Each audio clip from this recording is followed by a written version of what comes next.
Okay, next up on our accessory list is the 12-inch Swingaway extension, and this will be useful for supporting the tailstock and swinging it out of the way when we're not using it. Let's open this up and get it installed.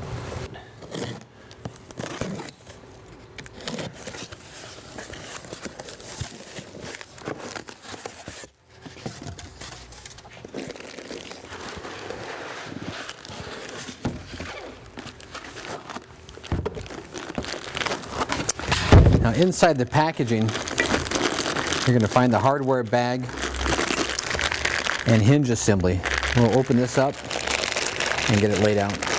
Now this extension will also be coated with the packing grease so it doesn't rust. We'll get this wiped off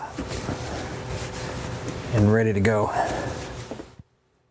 Now we've got all the pieces of the extension laid out here, and you'll see that we've got, first of all, the extension itself, and this is the latch bracket for the Swingaway extension and the hardware needed for this, and then we've got finally the hinge assembly right here, and then there's two small adjusters, and these are actually cams that will help to set the height of this extension when it's in the closed position.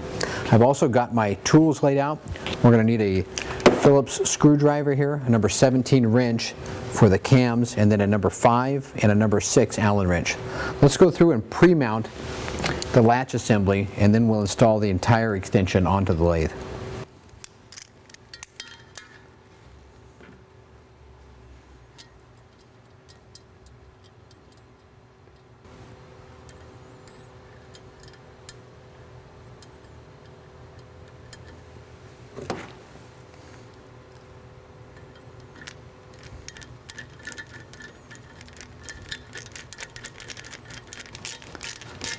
And I'll make sure those are nice and secure. This is an adjustable latch, and we're going to start off with it in the factory position here. It's actually got a lock nut on it, so it should become pretty well preset. If we need to adjust it later, we'll do that with a wrench. And next on the front of the lathe is the other half of the latch. We'll go through and screw that into place.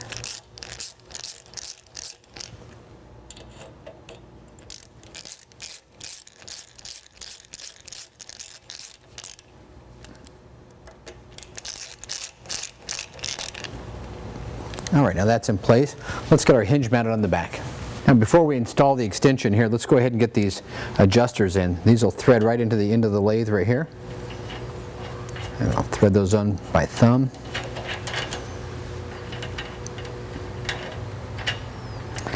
And I'll get these things almost all the way snug down, but I'm going to leave them a little bit loose so that we can still actuate the cam adjuster.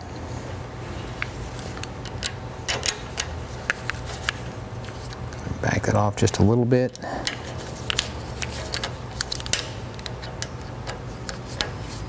Okay, these are on there, but I can still adjust those with a wrench since they're not snug down. Let's go ahead and remove our pin. And this is the limit pin at the end of the bed that prevents the tailstock from over travel. And we're going to save this and install it right onto the extension. And back at the extension, we'll insert the limit pin. And then next we're going to install the hinge. Now this hinge actually has a few set screws in here, and what that will allow you to do is once the hinge is in place, it'll actually let you set the adjustment or preload on the hinge if needed. I'm going to install it and leave those flat right now, and if those need to be adjusted, we'll adjust those once it's on the lathe. Let's go ahead and run these bolts in.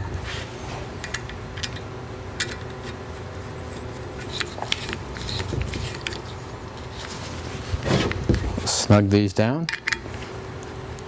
Now we're ready to carry this over to the lathe. I'll grab my bolts and preload those to make it easy. And we'll swing that out of the way, and let's go to the lathe. Now with our bolts preloaded, we're going to use these leveling pins in the end to help hold this extension in place and to support the weight as I tighten down the hinge. Run those in by hand, and then give these a little snug. We're going to check all these adjustments in just a moment here, but for the time being I want to get this secured on the lathe. Now we've got the extension mounted, and right now I'm going to check and just run my hand across the top of the bed here. and we're a little bit off right now. I can feel just a little bit of a lip, and these are where these little adjusters come into play. What we're going to do is we're going to rotate this adjuster up a little bit, and as the extension closes, it seats onto the pins, and that'll raise the bed up a little bit, and the latch will pull it in tight. Let me give this a little bit of an adjustment.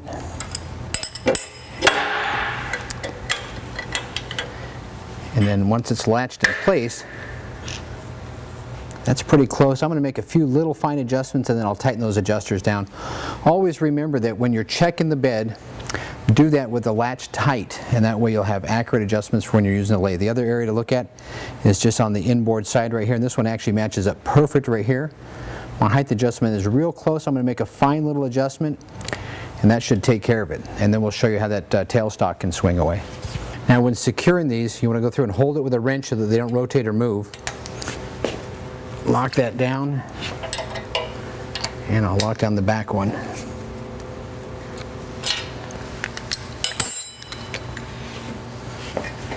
Now as this comes forward, it locks right in. The latch will hold it in place, and this is perfectly smooth. It's ready for my tailstock. I'll slide the tailstock on down, loosen that up, slide it on down, and that's a smooth transition. And since I've got my pin in the end, I can bring this down. Now this does a few things for us. The first thing that it does is it gives us a little bit more travel here. I've got 12 inches of additional bed, so if I'm turning a longer spindle, I can do that. The other nice thing is if I'm doing some work like a bowl and I want to get the tailstock out of the way, I can simply unlatch it and swing it around, and this entire assembly will swing around to the back side of the lathe and get it out of my way. Now with the 12-inch extension on the lathe here, instead of having just 36 inches between centers, we've now got 48 inches between centers. And that's great for a lot of projects that are just a little bit longer than your standard pieces. But if you need to go longer, let's say you're doing a pencil post bed or you want to do a column for the front of your house, you'll need to extend the lathe even further. And we make a few other extensions that are able to go on here. Let's show you a few right now.